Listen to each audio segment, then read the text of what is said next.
ভারত ও পাকিস্তানের মধ্যকার সাম্প্রতিক সংঘাতের কারণে ভারতে অনুষ্ঠিত হতে যাওয়া নারী ওয়ানডে বিশ্বকাপের ভবিষ্যৎ ছিল একেবারেই অনিশ্চিত। চ্যাম্পিয়ন্স ট্রফির মতো এবারও হাইব্রিড মডেলে হবে টুর্নামেন্ট, এমনটাই ছিল অনুমেয়। শেষ পর্যন্ত তাই হয়েছে। হাইব্রিড মডেল অনুযায়ী আসন্ন নারী বিশ্বকাপে পাকিস্তান খেলবে নিরপেক্ষ ভেন্যুতে। নিরপেক্ষ ভেন্যু হিসেবে পাকিস্তানের সব ম্যাচই হবে শ্রীলঙ্কার কলম্বোতে। সেখানে আগামী 2 অক্টোবর পাকিস্তানের বিপক্ষে ম্যাচ দিয়ে বিশ্বকাপে নিজেদের অভিযান শুরু করবে বাংলাদেশ নারী দল। এরপর ভারতে উড়াল দিবে নিগার সুলতানা জ্যোতির দল। ভারত ও শ্রীলঙ্কায় অনুষ্ঠিত হতে যাওয়া এবারের আসর আগামী 30 সেপ্টেম্বর থেকে শুরু হয়ে চলবে 2 নভেম্বর পর্যন্ত। উদ্বোধনী ম্যাচে বেঙ্গালুরুতে শ্রীলঙ্কার মুখোমুখি হবে স্বাগতিক ভারত। রাউন্ড রবিন পদ্ধতিতে হতে যাওয়া এই বিশ্বকাপের প্রথম পর্বে 4 ভেন্যুতে 7টি ম্যাচ খেলবে বাংলাদেশ, যেখানে বিশাখাপত্তনমেই জ্যোতিদের রয়েছে 3 ম্যাচ। এই ভেন্যুতে 10 অক্টোবর নিউজিল্যান্ড, 13 অক্টোবর দক্ষিণ আফ্রিকা এবং 16 অক্টোবর অস্ট্রেলিয়ার বিপক্ষে ম্যাচ রয়েছে বাংলার বাঘিনীদের। এর আগে 7 অক্টোবর ইংল্যান্ডের বিপক্ষে নিজেদের দ্বিতীয় ম্যাচে বড় পরীক্ষায় দিতে হবে বাংলাদেশকে। বাংলাদেশ সময় ম্যাচগুলো শুরু হবে বিকেল 3:30টায়।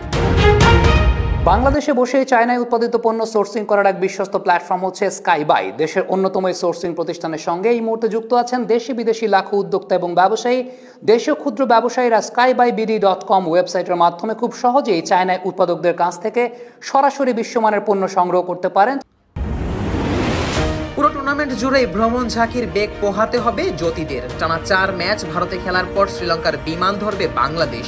এরপর 20 অক্টোবর কলম্বোতে শ্রীলঙ্কার মুখোমুখি হবে তারা। 26 অক্টোবর ভারতের বিপক্ষে নিজেদের শেষ ম্যাচ খেলতে ফের ভারতে যেতে হবে বাংলাদেশকে। এমন ভ্রমণ ঝাঁকির রেশ কাটিয়ে মাঠের ক্রিকেটে বাংলাদেশ কেমন পারফরমেন্স করবে সেটাই এখন বড় প্রশ্ন। টুর্নামেন্ট হাইব্রিড মডেলে হওয়ায় পাকিস্তানের অবশ্য কোনো ভ্রমণ ঝাঁকির সমস্যা নেই।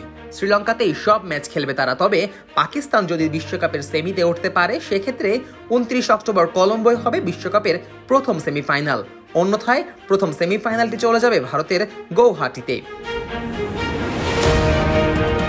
দ্বিতীয় সেমিফাইনাল হবে ভারতের বেঙ্গালুরুতে। ফাইনালের ক্ষেত্রেও 2টি ভেন্যুর নাম বিবেচনায় রাখা হয়েছে। 2 নভেম্বর শিরোপা নির্ধারণী এই ম্যাচে পাকিস্তান খেললে ভেন্যু হবে শ্রীলঙ্কার কলম্বোতে, কিন্তু পাকিস্তানবিহীন ফাইনাল হলে সেক্ষেত্রে ভেন্যু চলে যাবে বেঙ্গালুরুতে। নারী ওয়ানডে বিশ্বকাপে এখন পর্যন্ত সবচেয়ে সফল দল অস্ট্রেলিয়া। দেশটির ঝুলিতে রয়েছে 7টি বিশ্বকাপের শিরোপা। পুরুষ দলের মতো নারী ক্রিকেটেও একক আধিপত্য রয়েছে অজিদের। সবশেষ নিউজিল্যান্ডে অনুষ্ঠিত হওয়া 2022 নারী ওয়ানডে বিশ্বকাপেও চ্যাম্পিয়ন হয়েছিল অস্ট্রেলিয়া। 3 বছর পর এবার উপমহাদেশের মাটিতে শিরোপা ধরে রাখার মিশনে মাঠে নামবে অস্ট্রেলিয়ান নারীরা। 1 অক্টোবর নিউজিল্যান্ডের বিপক্ষে বড় পরীক্ষা দিয়ে শুরু হবে অজিদের বিশ্বকাপ মিশন। Najmus Sakib, on field.